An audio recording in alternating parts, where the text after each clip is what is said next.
Paying for college is hard. Let the United Methodist Higher Education Foundation help.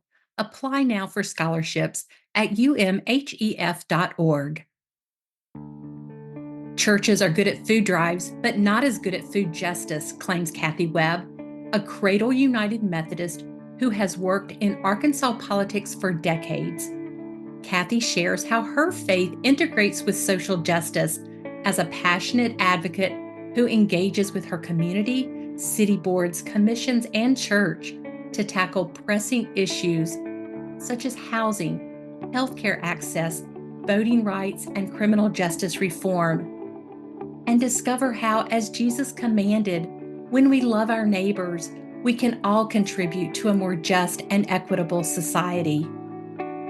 Hi, my name is Crystal Cavendish, your host, and I'm here today with Kathy Webb. Kathy, thank you for being a guest on Get Your Spirit in Shape. Thank you for having me, Crystal. You're welcome. We've talked a little bit before we started recording about the conversation today, and I'm so eager to just jump in. But before we do that, can you share just a little bit about yourself? I grew up in Little Rock, Arkansas. I am a PK, and I would guess your listeners know what a PK is, a cradle Methodist. I did my best growing up to live up to that stereotype of PKs being the worst kids in the church.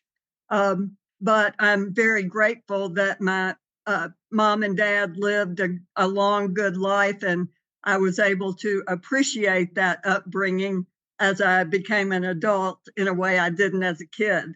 I've been in politics for a long time. I've worked in social justice for decades, but in the last 15 years, I've served in the Arkansas legislature as the first open LGBTQ person elected to office in Arkansas. And I currently serve on the Little Rock City Council. I'm in my 10th year, just started my 11th year on the Little Rock City Council. So I am a member of First United Methodist Church in downtown Little Rock. Well, as I learned more about you, you have certainly turned that PK child reputation around. You have done so much with your community and for your community in your career, and we're going to talk about some of that today. And one of your roles has been vice mayor. Is that correct? That's Of Little correct. Rock. And you've just started a new term with that, or just ended a term? I just ended the term as vice mayor. I continue in my role as representative of my ward area. The Little Rock City Council has 10 members plus the mayor, and I am one of those 10. Well, I just appreciate your work in public office. Really, as a civil servant, that's not easy work. And I know that I've asked previous guests who are in public positions kind of how they take their faith into their work, because sometimes people think our faith is in a little box that comes over here, and then then we've got government and politics and things that are all over here. But from what I've learned about you, this is, your faith is you don't keep those segmented at all. Can you talk a little bit about really how you approach that, and how you have approached that through the years? I think one of the things that I always appreciated about being a United Methodist, and I always appreciate about my dad and my church, is that we heard on Sunday what we were supposed to go out and do during the week, what we were called to do. And I grew up around a number of United Methodist pastors who preached in that way. And so that's always been part of my belief system. And we were called to go out and do justice. We were called to go out and feed the hungry. We were called to go out and visit the sick and welcome the immigrant and all of those things. And so I take all of that very seriously. At the same time, I acknowledge that there are people of other faiths and there are people who profess not to have a faith who do good things in the community as well. So while the decisions I make are based on my experiences, of which faith is a big part, also strongly believe in the separation of church and state. And I believe that I'm frankly scared of a path that we're going down, or that many of us feel like we're going down now, with a very harsh Christian theocracy, which is not at all the faith that I grew up with or was taught to, that's such a part of my life. I appreciate that you used the word justice when you were talking about what you were learning in church on Sundays or on Wednesdays or whenever that was, and that being United Methodist, we have such a strong mandate to go out and be in the world with a social justice lens, with looking for doing that kind of work. And I heard a pastor say recently that another word for politics is justice. And Jesus talked about justice a lot. And when I heard that, I was like, I just really want to talk about that, because you do hear people say, I mean, there are pastors who get criticized for talking about what people think are politics, when they're really talking, in my opinion, they're talking about feeding our neighbors and housing our neighbors and welcoming our neighbors. So, can you, when you hear that, how do you feel about that? What's your response to kind of that kind of comment? I would strongly disagree with that. And I have a friend of my dad's who was one of my sort of role models growing up, because he lived out justice in the world, and from the pulpit. And I heard him preach a sermon years ago, and he said, "We are very good in the church at having food drives. We are not good with food justice." And I thought about that a lot. And it is important that we have those food drives. I don't want to have an infinite number of food drives and not do anything to try to change the situation that we find ourselves in, that so many are in. And if when I looked at the social principles, or at resolutions or things that we have passed, it doesn't say food insecurity, it says food justice.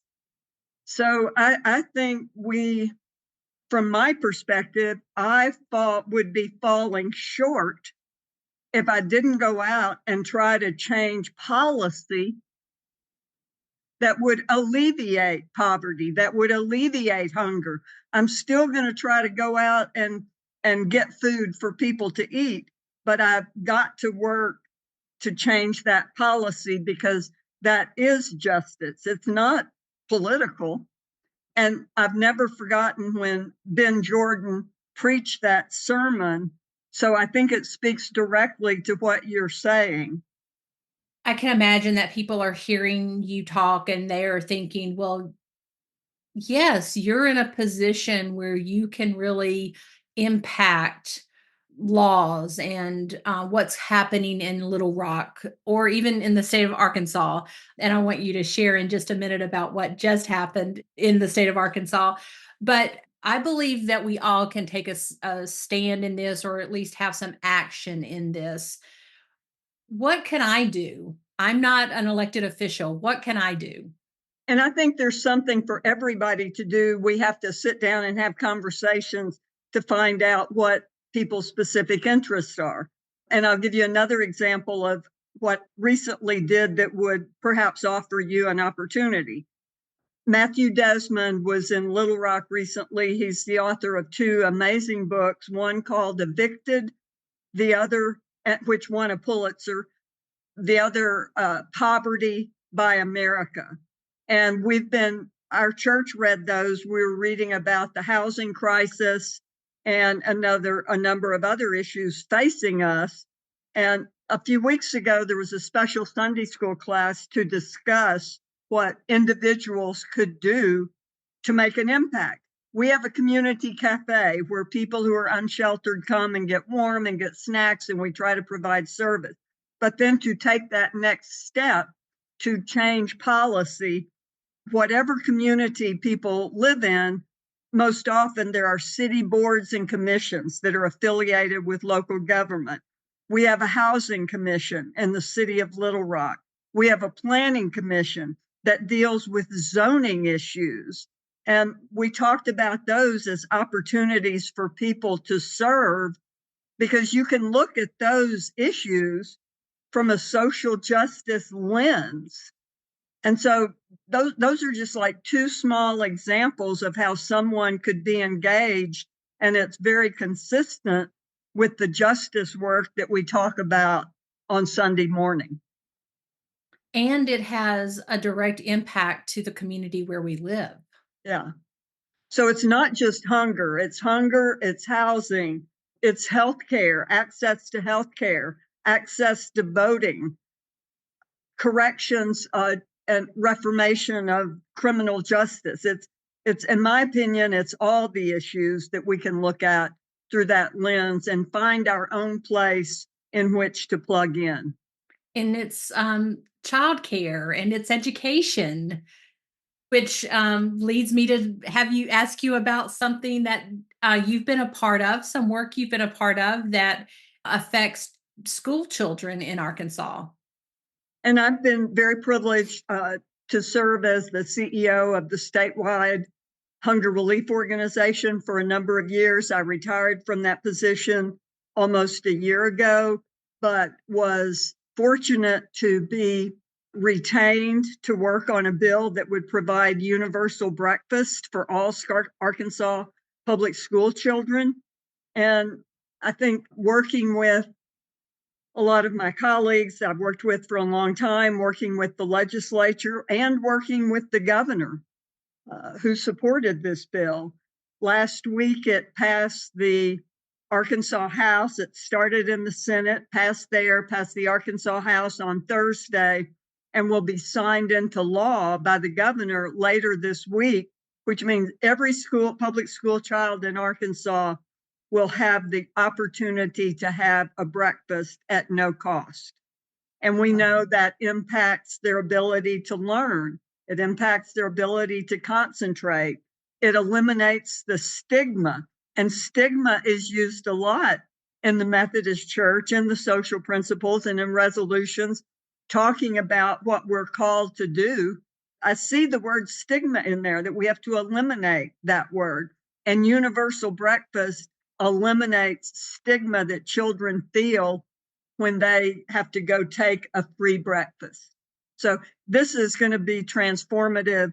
And while there were a lot of people from a lot of faith traditions who worked on this, I'm proud to say that one of my main colleagues is also a member of First United Methodist Church. That's wonderful. And it is, you use the correct word, Kathy. It's transformative for children to not have to wonder if they're going to have breakfast or, go to school and be hungry until lunchtime.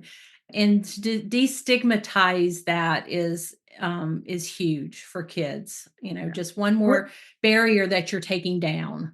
yeah. I mean, we're really proud of the Arkansas legislature and the governor for coming together, not getting caught up in political squabbles, and saying this is the right thing to do for the children of Arkansas. We're number one in food insecurity, and people came together across party lines to make this happen.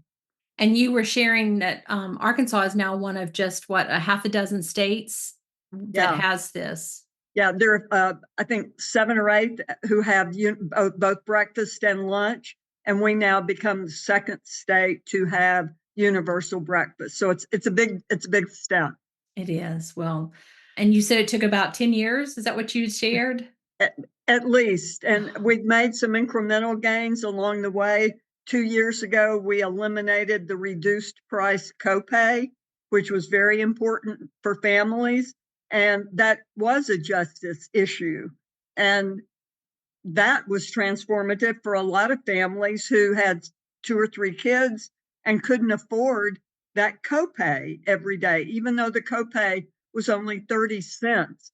You add that up and you multiply it, and that savings for the family will be able to help them do other things. So it's very important. it seems almost, just saying it took 10 years for something like Breakfast for Every Child to be written into law. That just seems like, why? But it did, and you guys stuck with the work. So I think there's the message there is that this is long-term, can be long-term work, and it takes a lot of energy.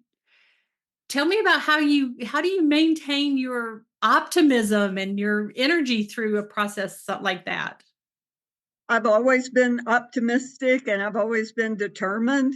I started fighting against what I thought was wrong when I was a child. And I was always, when I was in the sixth grade, and I've always been grateful that my parents were supportive and encouraged me to stand up for what I believed in. And there's just, I think it's part of my DNA to continue to be hopeful, and we always celebrate the small wins, and we keep the goal in mind. It's about the goal. It's not about me as an individual or somebody else. It's an individual, and that we're able to just stay focused on that, I think is, it's just kind of part of what I learned growing up. It seems that First United Methodist in Little Rock is a very active church, active in the community with outreach. And you also, outside of the church, my understanding is that you founded the Chicago area affiliate of the Susan G. Komen for the Cure organization, which raises funds for breast cancer research. As I hear you talk about your life and across just really across the decades, what you've done, I can tell you just have a real servant's heart. You just serve. There's this fighter spirit in you. I can hear that. And you said you've been that way since a little girl, but it's paired with this servant's heart. How did you kind of find yourself in those spaces where you were like, there's a gap here. I need to do something? The Komen story is kind of interesting because when the Susan G. Komen Foundation started, I lived in Washington, D.C. And right before the first race in Washington, a good friend of mine was diagnosed with breast cancer. And so she asked all of us to come to the race that first year. And then every year thereafter, we joined her to celebrate her recovery. When I decided to move to Chicago, I promised her I would participate in the race in Chicago. So I called the Komen Foundation when I got to Chicago, headquartered in Washington, in Dallas, and they said, "There's not one there. Would you be interested in starting one?" And I said, "Well, I'm an organizer, so sure." So it was to keep a promise to a friend. And recently, Chicago had their 20th anniversary, and I was invited to go back and participate in that event. And then fast forward about 13 years ago, to be exact, I was diagnosed with breast cancer. And so I was prepared. I knew a lot about it. I'd been involved in it. And when I was diagnosed with breast cancer, I was able to have a village to help me. Yet I saw people at the same time who were going to chemo, then going to a food pantry to get whatever food they got that day. And one of my coworkers met a woman who went straight from chemo to the food pantry. She had no heat, she had no food, she had no insurance. She was very similar in age to me. We both were hard workers. We were both bald at the time, but my life was very different because I had insurance. I had a village, I had heat, and we were able to transfer a lot of my resources from the community to her, and at the same time work on some better policies to get the hospital to change a couple of things. We got the hospital to start a food pantry, and we were able to do some things like that. So it's just, I'm going to always try to find an answer or a way to do good things. To I don't know if John Wesley really said that or not. There's a lot of debate about that. But I think that some of it stems from a plaque that my mother had in her bathroom for many years. She had a plaque that said, "What you are is God's gift to you. What you become is your gift to God." And for a number of years, I was really distraught about my life when I had to come to terms with the fact that I was a lesbian, which was not well received in many places. And at the time when I was growing up, even though I had a supportive family and society at large, there was a very different opinion of that. And so I was, why God, why do I have to be like this? Until I finally first accepted myself and then realized because of that and the struggle I had, I could use that to do good.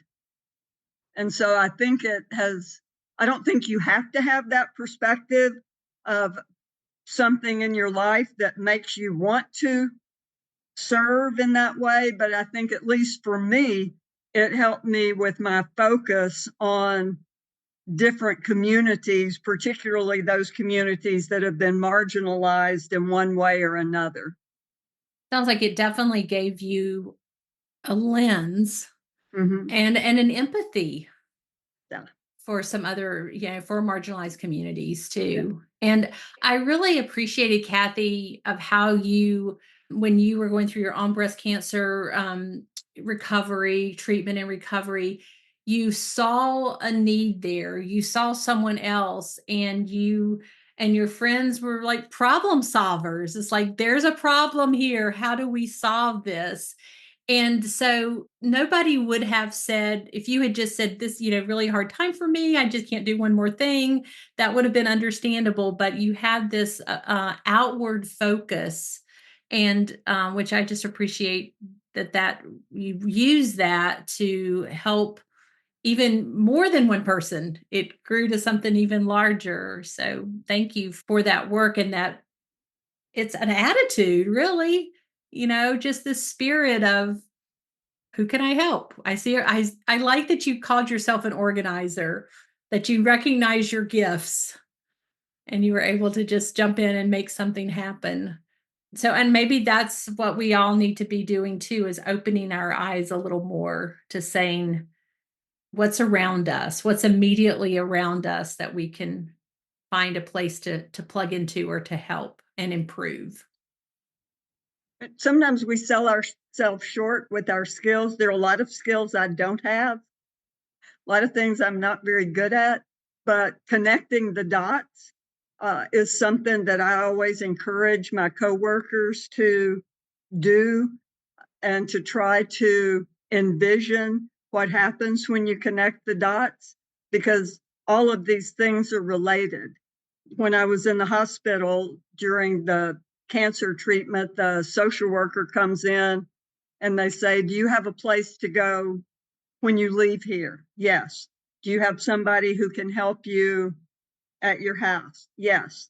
And then they ask one or two questions. And I said, "Aren't you going to ask me if I have any food to eat at my house?" And she said, "No, that's not on our list of questions." I'm like, "Well, can you call in the chief social worker, because it should be on your list of questions, because that has a real impact on people when they're going through cancer."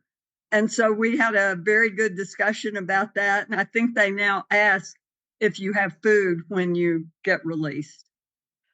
No, yeah, that would definitely, going home and not having the nutrition, just the basic needs that would be required for you to help in your healing would definitely be impactful on how you heal through that process.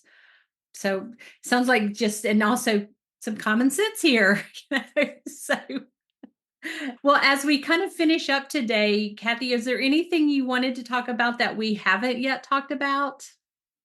I think it's important that we acknowledge the difficulty we've had in the church in the last few years, but I am I think being a Methodist, a United Methodist, is also in my DNA, and I'm very grateful to the pastors and the congregation at First United Methodist Church because we are a reconciling congregation, and I am always grateful that I felt so much love. I was the lay leader at our church. I've been on many boards and commissions, and I was very hurt, like many people, because of the struggle that we had to go through, and that we were a lot later than our brothers and sisters in the Episcopal Church and Presbyterian Church. But being a Methodist is part of who I am as well.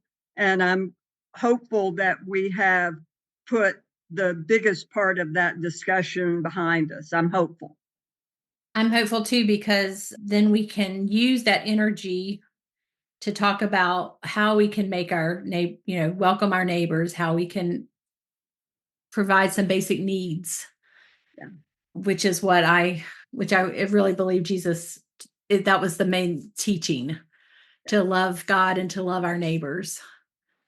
Um, exactly. Yeah. Well, the last question I'm going to ask you, Kathy, is the one that we ask all of our guests on Get Your Spirit in Shape, and that's, how do you keep your own spirit in shape? Well, and sometimes being an elected official, that can be difficult because it just can be. And so I think a multitude of things. I like to go to church on Sunday and be reminded of what we're called to do in the world. I'm privileged to be in a recovery program, and I go to meetings there and get tips on how to practice principles in all of my affairs. And when I had cancer, I started doing some meditation to have that quiet time. I'm not very good at quiet and sitting, I'm better at doing. And so those are things, but I have great friends and great family. I love to go to Chicago and get away. I used to live there. I love to read, play with my pets, hang out with my friends. But I've got that three-leg stool with recovery, church, and meditation. And I need all of those to help me stay in balance. I love that. That is such a great that's a really great plan. That it's not a single, it's going to take multiple things. And something you said, typically we just kind of wind up the conversation here, but something you said really sparked another question for me. And what is the challenge for you in the political arena as a person of faith? Where are those tensions? Where do you find them most often? I think one of the things that happens to people when you go to the Capitol, and everybody wants something from you, but they're telling you how special you are and how smart you are and all of those kind of things, which is not true. And I always loved being able to go home to my dog and to my cats, who didn't care that everybody had been telling me how wonderful I was, because they wanted their dinner and to clean the litter box. And that was very grounding. So that's not exactly my faith, but it's still, you have to have things that ground you. And it can be your faith, it can be your cat who couldn't care less about what your job is. But I've got that plaque that my mother had on the wall now in my bathroom. I try to remember that. And I do hope that my parents would be proud of what I'm doing, and that I'm making decisions that are based on the principles and the beliefs that they taught me. What's next? I'm working on some voter registration projects, and to expand we to expand access to voting, so more people feel like they have a voice in what is happening. And we have very low voter registration, we have very low voter turnout in Arkansas. Therefore, decisions are being made that impact people's daily lives, and they're not part of the decision making process. So that's my current and new project. And very important, for sure. Thank you. Well, thank you, Kathy, for being a guest on Get Your Spirit in Shape. I'm so grateful that you and others are doing this work, and it's actually really inspiring that we can go out and find that place where we also can make a difference. So thank you for what you're doing, and you're definitely, as the plaque said, what you're doing is your gift to God. So I see that for sure. Thank you. That was Kathy Webb, a Cradle United Methodist who has spent a career in Arkansas politics, discussing her social justice work in her community, state, and church. To learn more, go to umc.org/podcast and look for this episode, where you'll find helpful links and a transcript of our conversation. If you have questions or comments, feel free to email me at a special email address just for Get Your Spirit in Shape listeners, gysis@umcom.org. If you enjoyed today's episode, we invite you to leave a review on the platform where you get your podcast. Thank you for being a Get Your Spirit in Shape listener. I'm Crystal Cavanis, and I look forward to the next time that we're together. We thank today's podcast sponsor, UMHEF, who shares this final message. Unsure how you're going to pay for college or an advanced degree? Every year, the United Methodist Higher Education Foundation awards more than $2 million in scholarships to students attending United Methodist related colleges, universities, and seminaries. Learn more and apply today at umhef.org.